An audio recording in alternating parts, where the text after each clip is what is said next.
Looking for help for your food addiction and you don't know where to start? Welcome to the series, The Food Addiction Frontlines, where we uncover the expertise and services available for overcoming food addiction. I'm Dr. Vera Tarman, an addictions physician specializing in sugar and ultra-processed food addiction, here to introduce you to the professionals making a difference in this field.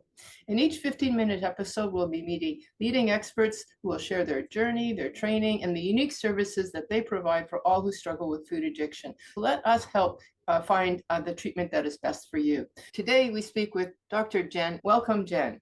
Hi, Vera. All right. What inspired you to move into the world of food addiction treatment? Two things, really. One, obviously, was my own journey, having been a lifelong, I would have said originally kind of sugar addict. That was my thing, really, sugars. Mostly, I just like to eat, really. I was working with my husband, Dr. David Unwin, who's a GP here in the UK, and we were helping people to reverse their type 2 diabetes without drugs, just through a low carbohydrate approach, cutting out the things that were putting up their blood sugars. And that works for many people, but they're a small, well, it's not that small really, probably about a third of people found it, even though their health was so much better and they're reversing their diabetes, losing weight, coming off antidepressants and hypertensive drugs and many things. I mean, finding it hard to stay the course with the low carbohydrate approach, both for them and for me. I wanted to pursue, how do we help those people who, even though they feel so much better eating that way, they find it hard to maintain. That got you interested in focusing on food addiction? I saw a video that Bitten Johnson had done on the Diet Doctor website that was talking about sugar addiction. And I just suddenly thought, oh God, that's me. It's me. And it's all these other people who can't stick the plan. I wanted to train with her. That seemed like the next step, really. I'd retired from the National Health Service over here, where I worked as a psychologist for over 30 years. And I thought, I'm going to train with Bitten, and this will be my next thing in life, will be how to help all the people with sugar addiction and how to help myself to try and find everything out about it that I could, really. What are your actual credentials and expertise? I'm a chartered clinical and health psychologist. I've been doing that since the early 90s, which obviously qualifies you to work with people with psychological, cognitive, behavioral problems, which food addiction is one. I did Bitten's holistic addiction medicine training and trained how to use sugar. And then since then, been working both in the campaigning field, but also doing research and also doing some clinical provision over here in the UK. What type of services do you provide for people struggling with food addiction? I know you better as a researcher. Tell us about your clinical work. The two was in a way, I trained with Bitten, and at the same time, who was on the course but the marvelous Heidi Yver, who's a nutritionist trained, previously a chemical engineer, also food addict. We bonded together, being the only two people in the UK that were on the course in that year that we did it. I'd been looking at the research and I've seen that really there was nothing on treatment outcomes. There was no sort of, somebody's done a treatment and they've looked at actually what happens to people who go through that treatment. So we thought two things. One is we need to coalesce all the things that we've learned from Bitten and from the research into a group program for people. Because one thing that's, seems to be glaringly apparent in food addiction and any addiction is that it's that being together with other people, and that sort of community aspect is so important. So we thought group treatment's probably the way to go, putting all the components that we'd learned from Bitten. So we wanted to do that. But at the same time, we wanted to gather data as people were coming in, have them filling in questionnaires about food addiction symptoms, about mental well-being, and so on, and follow them up for a good long time. At the same time, we spoke to Clarissa and Molly, who are so fantastic and so well known over there, and obviously working with you on the Food Junkies podcast. They were willing to trial a similar program to us, and Frida and Charlotta, who over in Sweden do working in Lever Sockerfrei, living sugar-free. So we all developed this kind of similar program, which was basically encouraging people to understand about the addicted brain and what's going on, to work out for them an abstinent food plan, recommending people basically lower their refined sugars and grains so that it essentially becomes a lower carbohydrate approach to nutrition. Real whole foods is the thing that we talk about a lot. Then obviously supporting them to keep going with that, and also to think about the other things in their lives that they can replace, so they're not having to focus on the food. So we talk about how you get your dopamine in other ways, how you get serotonin in other ways in life. Yeah, we put together the program and we gathered the data, and we've published the before and after data. So the pre and post program data are extremely positive and show that people that follow the program do significantly improve their food addiction symptoms. They can go from being in extreme food addiction on the Yale food addiction scale to not being classified as having food addiction because the symptoms have improved so much. And we've just about to submit to the Frontiers the 1-year follow-up data, which is obviously super important because it's no good doing a treatment program if people don't maintain. So those results are looking really good as well. So very excited. So we don't actually run that program now, although Clarissa and Lever Soccerfry are still running their program. We put it into a intensive program in person. We may do it online again at some point, but at the moment we do an actual retreat with the program and with follow-up afterwards as well. Retreat meaning like a 4 or 5 day in person, and all the food is provided and lots of time for making those connections with people and getting that real one-to-one intensive support.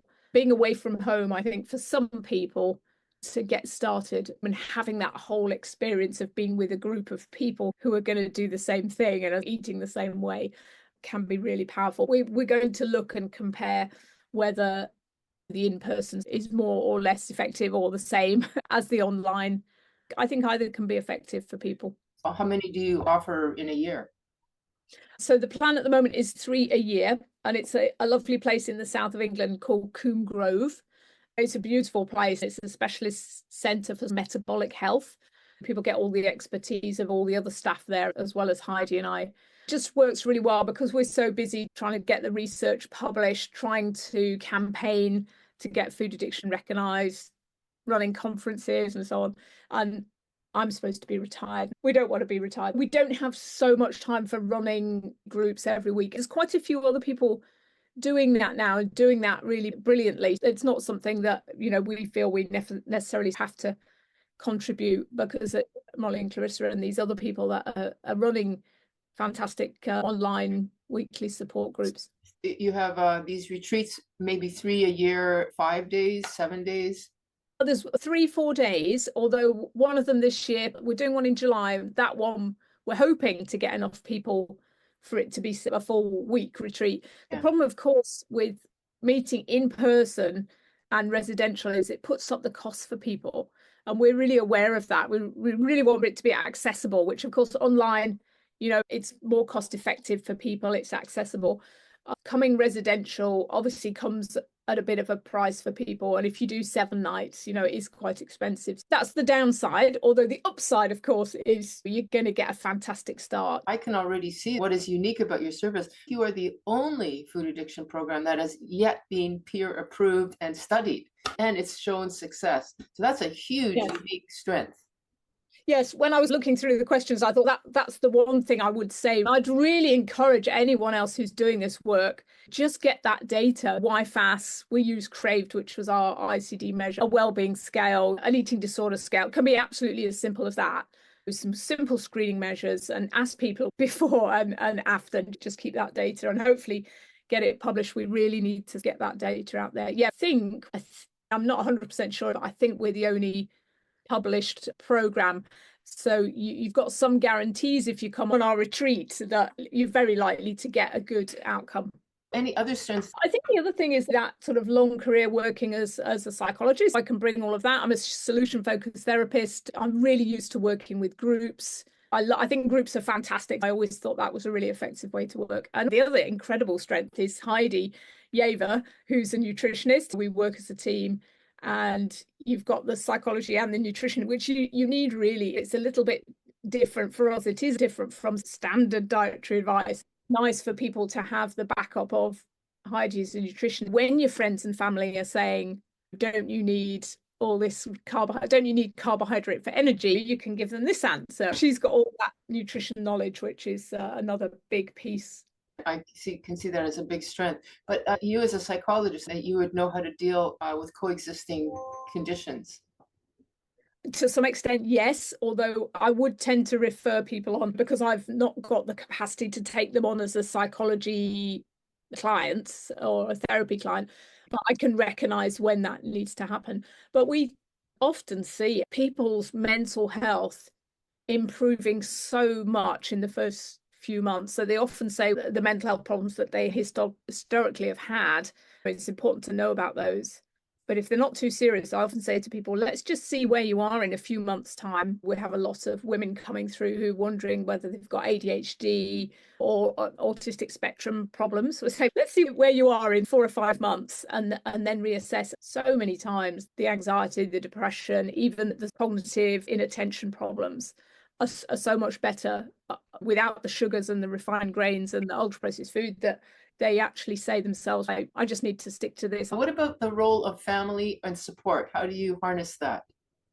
At the retreat, people can actually bring a family member with them, not to necessarily take part in all the sessions, but to be on site and to join in the meals. So they would see how we eat and they listen to some of the chat from other people so they can see that their loved one isn't the unusual one out on a limb. We've had couples who are both identifying as having a food addiction problem and they both come on the course, and that can work incredibly well as well. How do you take care of yourself so that you don't get in the way of your patients or clients? Yeah, so important. I've learned to love exercise. I've always hated it, but I've learned to love it for the mental health benefits that it has. So I go to a all women's boot camp most mornings. I try and go a walk once a day, get out in the fresh air and see the sunlight. I go to yoga with my husband once a week. I'm also a very avid knitter. I love crafting, knitting and crochet. That's the thing that I do in the evenings so that I'm not eating, because you can't really knit and eat at the same time. So that keeps me occupied. It's a lovely thing to do, make things for other people. What else do I do? Obviously connecting with the community, and if I'm having any sort of personal struggles or wobbles, I can always reach out to Heidi or Clarissa and Molly and people that I know in the community. Can you say a little bit more about your book, Fork in the Road? I wrote Fork in the Road during lockdown, a little project. It was distilling what I'd learned from Bitten, and it became some of the content of what we did on the course. It was the book that I wish had been around when I was a teenager. I would have understood it at that age. And also, if your family are struggling to understand what's going on with you, you can give it to them. And it's not a great, massive scientific tome. It's a nice little book that you can read in a couple of evenings. How can people learn more about you? What's your website? Yeah. So I always say Twitter. I know it's not Twitter anymore, X. I'm on X as Dr. So Dr. Jen Unwin, or one word. And also Heidi and I's website is www.the-chc.org. And there's 2 projects in the charity there that Heidi's set up. There's our project, which is called Food Addiction Solutions. And there's Collaboration for Kids, which is a preventative project trying to educate children and families about the dangers of ultra-processed food so that we can try and stop future victims of ultra-processed fiction. But if somebody wants to find out about how to get you as a clinician, yeah, they can contact us through there, and all the conferences that we do, there'll be information. Also how to get to Coombe Grove, that'll be there as well. So the place where we do the courses is called Coombe Grove, and it's COMBE, like combing your hair but with an E. CoombeGrove.com. You can find out there when the next courses are. If people want to come and do a course, that'd be fantastic. Any last words of hope to leave the listener? Oh, yes. I hope that the work that we're doing gives people hope, because our simple program, and it's not rocket science, if people do it or follow those principles or follow the principles in the book, you're going to get recovery from food addiction. It's really possible to get recovery from food addiction. Sometimes it's hard to keep going, but once you've understood the principles and get with an online community, yeah, come and join the cool kids in recovery. Love the cool kids in recovery. We are the cool kids in recovery. Thank you so much, Dr. Jen Unwin. Thank you. Sugar is the enemy, corrupting the minds of the teens, expelling you not to foresee. Your body's your temple, your mind is your key to a life tapped into happiness. Have it, don't dream it. If only you could see it. It's all in you and